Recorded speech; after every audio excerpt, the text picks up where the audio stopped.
setting, truly magnificent, as we celebrate the special relationship between our two countries. On behalf of the American people, I want to thank you for your very gracious hospitality. Thank you very much, Theresa.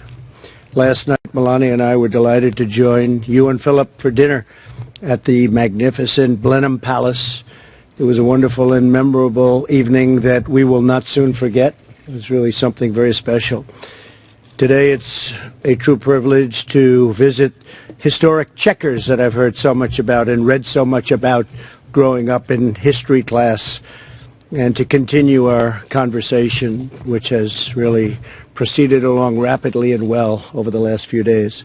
For generations, our predecessors have gathered at this stunning retreat to strengthen a bond that is like no other.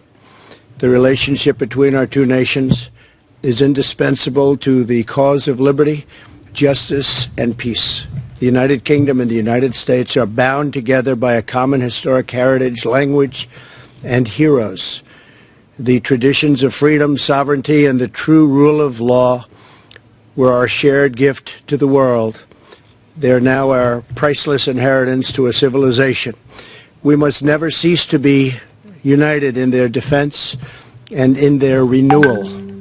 Before our dinner last night, Melania and I joined Prime Minister May, Mr. May, and the Duke and Duchess of Marlborough for a tour of the Winston Churchill exhibit at Blenheim Palace. It was something very special. It was from right here at Chequers that Prime Minister Churchill phoned President alongside one another in defense of home and in defense of freedom. And together we achieved a really special, magnificent victory, and it was total victory. Prime Minister May and I have just come from a very productive NATO summit. That was truly a productive summit, where my top priority was getting other NATO members to pay their full and fair share, and the Prime Minister was right there with me.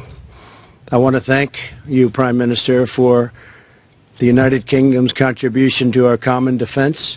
The UK is one of the handful of nations, 5 out of 29. Current Brexit plan that would probably kill the possibility of a trade deal with the UK.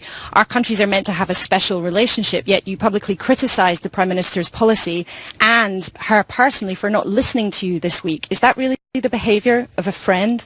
And Prime Minister, isn't the problem for you that some of the things Mr. Trump has said about your Brexit plan are right? It will limit the possibilities of doing trade deals easily in the future.